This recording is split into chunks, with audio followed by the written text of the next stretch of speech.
The heavy oak door of the new house hadn't even fully closed when J.D. Vance, the newly minted Vice President of the United States, felt the stifling air of this small town. He'd picked this place to escape the political spotlight, to breathe, to live like a normal guy after endless days in D.C. His old jacket still smelled of fresh paint, and he'd just set the last moving box on the floor when bam! A knock thundered on the door, loud enough to scare a sparrow out of the garden.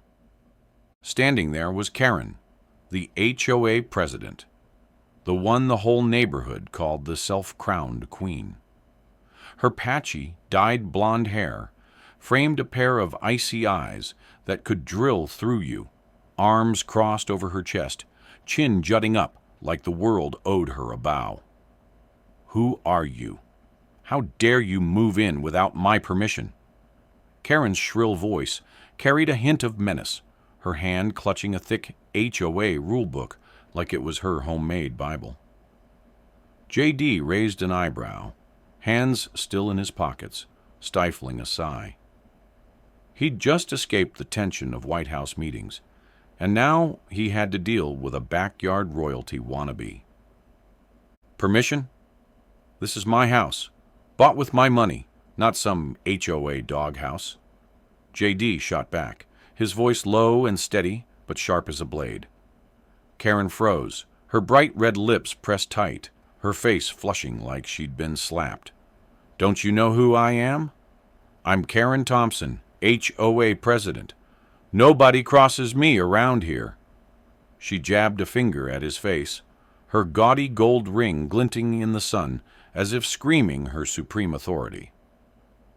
But J.D. just smirked, the mocking grin of a man who'd faced down foes 100 times bigger than her. "I don't care who you are. The law doesn't make me grovel for your stupid permit." The air between them crackled.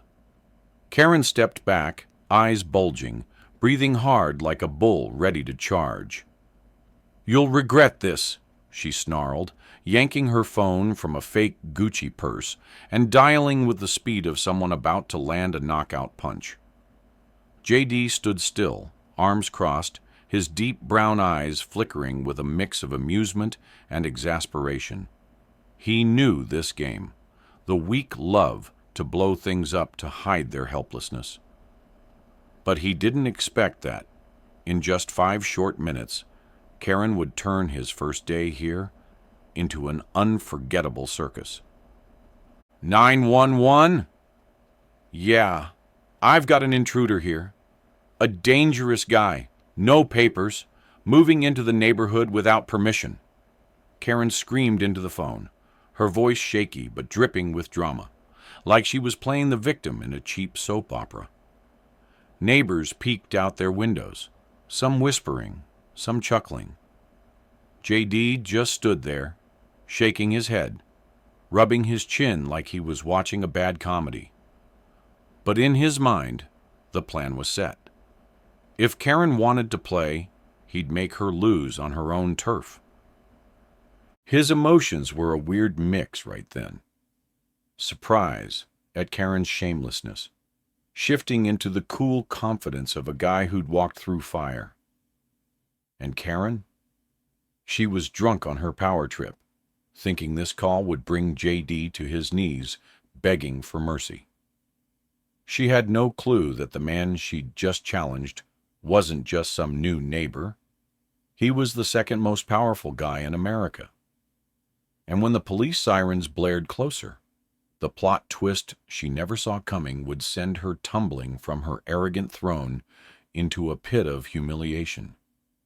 Justice, as J.D. always believed, was just a matter of time.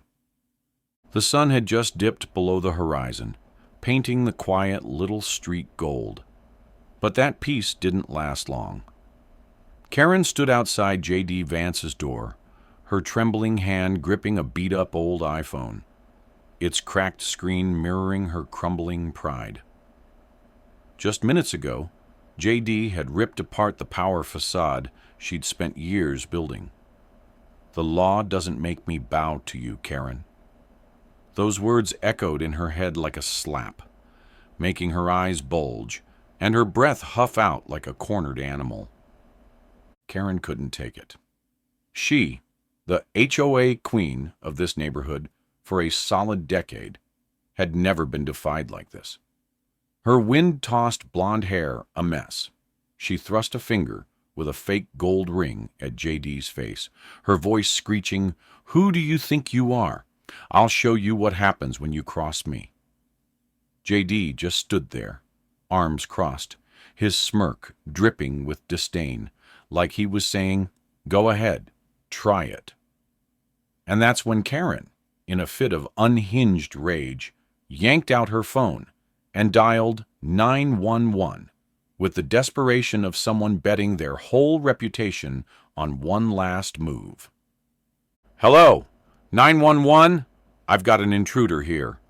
A dangerous guy, no papers, moving into the neighborhood without permission," Karen yelled into the receiver, her voice quivering but theatrical, like she was the star of some B-list drama. She shot JD a fiery glare, as if to say, "See? I'll make you pay." Neighbors peeked through their curtains. Mrs. Betty at number 12 whispering to her husband, "It's Karen again." The distant wail of police sirens only fueled Karen's glee. She puffed up, hand on her hip, convinced victory was hers. JD, meanwhile, leaned against the doorframe, his deep brown eyes twinkling with a mix of amusement and sarcasm. He'd faced bigger sharks than Karen, tough politicians, slick lawyers, and now here he was, labeled an intruder by an overblown housewife. He almost laughed out loud when she spiced it up. "He might have a gun. I don't know. Just hurry." But he stayed put, waiting to see how this clown show would end. 2 cop cars screeched up, red and blue lights flashing across the street. Doors flew open, and out stepped 2 officers, a big guy with a beer gut and a younger one with a tense look. "What's going on here?" the big one barked, hand hovering near his holster. Karen charged forward, pointing at JD. "That's him! Arrest him. He broke HOA rules, moved in without my permission." The young cop frowned, glanced at JD, then froze. His face went from confused to panicked in a split second. This guy looks familiar," he stammered, fumbling for his phone to check something. The big cop stepped closer, squinted at JD, then muttered to his partner, "Holy crap! That's the vice president!" JD gave a small nod, calm as ever. "Hey guys, just moved in. Seems my neighbor's not a fan." Both cops stood there, dumbfounded, sweating buckets. Karen, still screaming, "Arrest him!"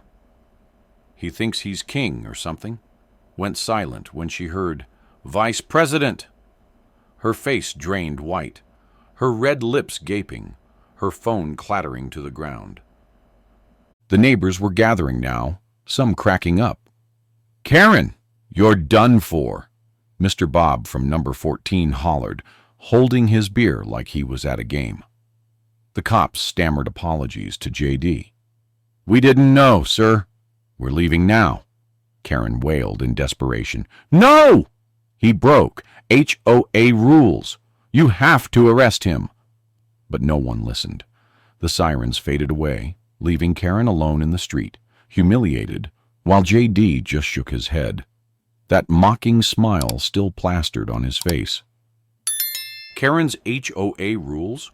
Worthless against real law. She lost, big time, and the whole neighborhood knew it. But JD knew this was just the start. Karen wouldn't let it go that easy. After that fateful day when the cops ditched her, amid the neighbors' laughter, Karen Thompson, once the HOA queen, wasn't the name that made people tremble anymore. But she wasn't about to give up that easy. Sitting in her dusty, old-fashioned house, Karen bit her lip hard. her bloodshot eyes glaring at the pile of HOA papers she used to treat like a crown. "J.D. Vance," she muttered, her voice shaking with fury.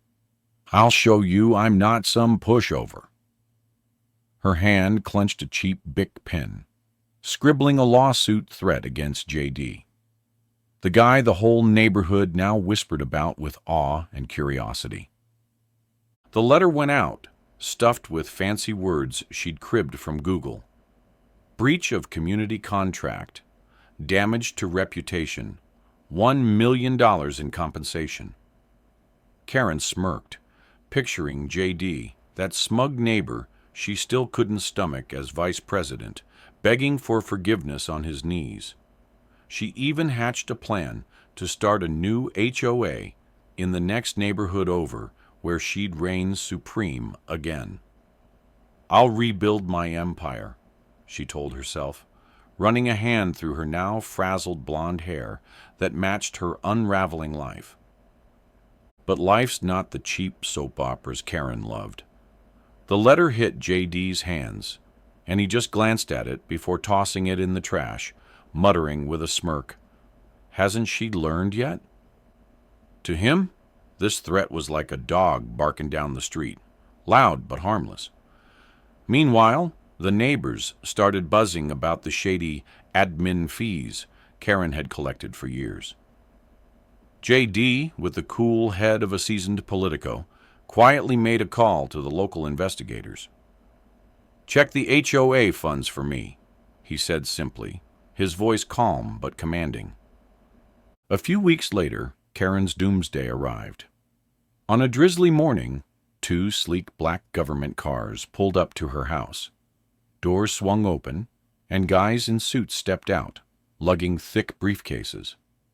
Karen, sipping instant coffee in a tattered robe, nearly dropped her mug when the doorbell rang like a machine gun. "Karen Thompson, we've got a warrant to audit your HOA finances," one guy announced in a deep voice, flashing papers in her face. Karen went pale, sweating like a pig, but still screeched, "You've got no right! I'm the HOA president! I'm innocent!" The truth came out fast, like sunlight burning off fog. Karen had swiped $100,000 from the HOA fund, cash she'd blown on fake Gucci bags, 3 house repaints, and even that Hawaii trip she bragged about on Facebook as a self-reward. Neighbors crowded the yard, Mrs. Betty live-streaming it all, Mr. Bob yelling, "I knew it! She stole our road repair money." Karen thrashed like a caged animal, lunging to snatch Betty's phone, but a cop held her back. "You're done, Thompson," he said, voice ice cold. The scandal blew up, and Karen crashed like a sand castle in a storm. The court slammed her, seizing the house she'd once flaunted as the neighborhood icon. Broke and penniless, she sold everything, the fake leather couch, her tacky gold ring collection, to cover debts.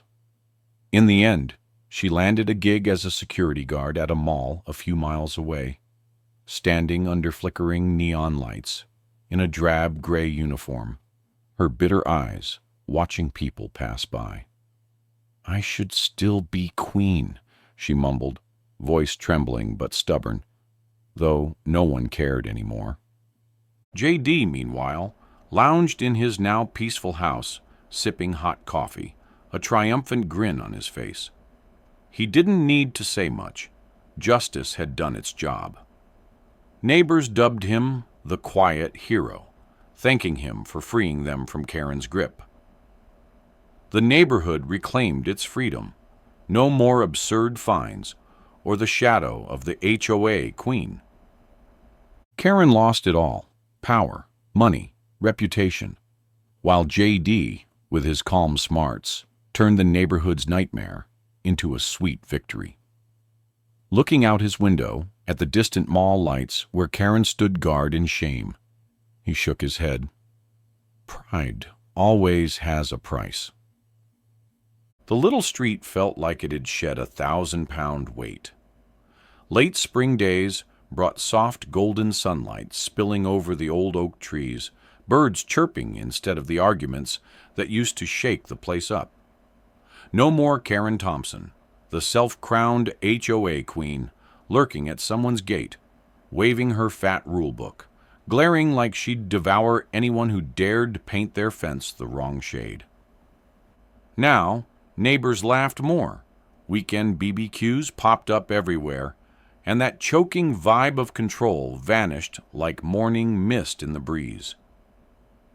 J.D. Vance, the guy who'd rolled in with a beat-up jacket and a steady gaze, became the neighborhood's rock star. He didn't have to flaunt his vice president title. Everyone figured it out, passing around the tale of the new guy who toppled Karen's empire with nothing but cool-headedness and a couple well-timed calls. Mrs. Betty, who'd live-streamed Karen's takedown, told anyone who'd listen, "That J.D., he's our silent hero. Without him, I'd still be paying fines for planting roses wrong." Mr. Bob hoisted a beer one afternoon, chuckling. "Taking down the HOA queen? Only J.D. could pull that off." J.D. kept it low-key. He liked sitting on his porch, sipping black coffee, watching the neighborhood come back to life. To him, it wasn't some grand victory, just something that needed doing, like how he'd handled power trippers back in D.C. But deep down, he savored the sweet taste of justice. Karen had dug her own grave with her arrogance, and he'd just given her a nudge to fall in.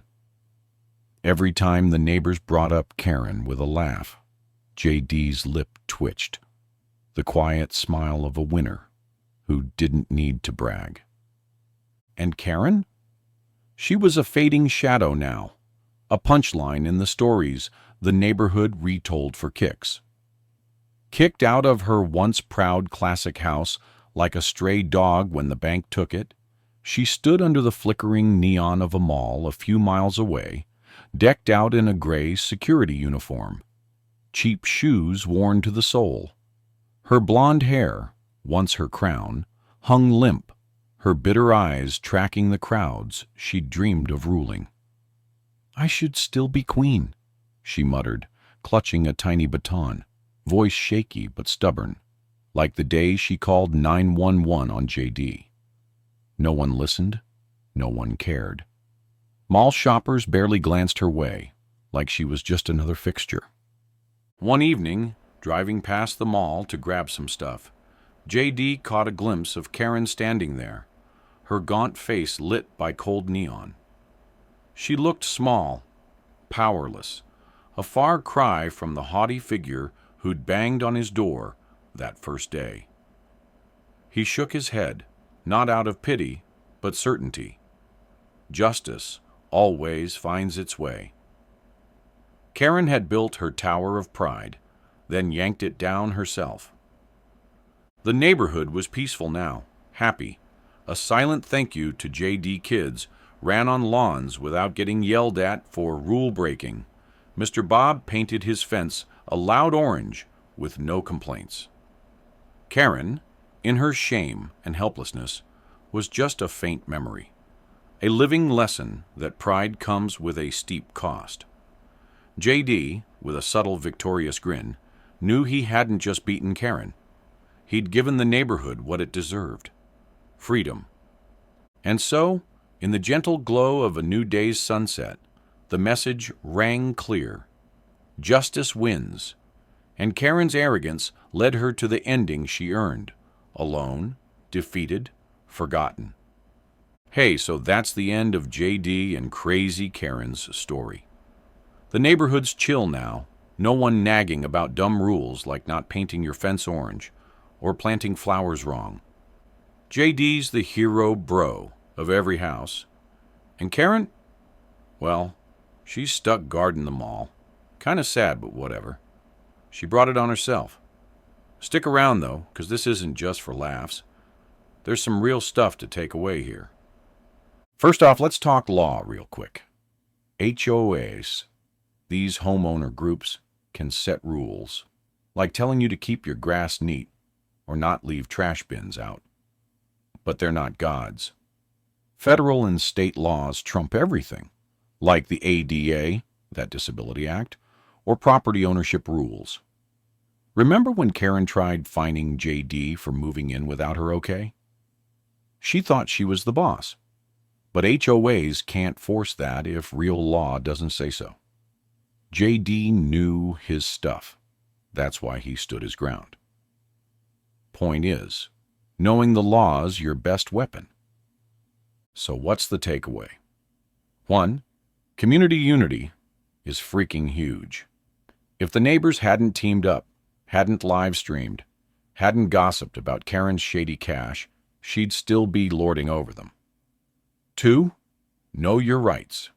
Don't let some self-proclaimed boss walk all over you. And 3. Don't stay quiet about unfair crap. JD didn't. The neighbors didn't. And they all took down the HOA queen together. What do you do about it? If you run into a Karen IRL, keep proof, snap pics, record vids, save letters, whatever. Talk to a lawyer if it's serious. Don't just wing it and mess up. Or simpler, rally the neighbors. Strength in numbers, right? Like JD's crew, a few voices got the whole world knowing Karen stole from the fund. Game over. Anyway, that's it. The street's happy now. JD's chilling like a grandpa. And Karen's probably stewing under those mall lights. Justice won, pride lost. Life's pretty fair sometimes, huh? If you liked this video and want me to keep making more stories like this, drop a 1 in the comments, all right? Thanks for watching. Catch you later.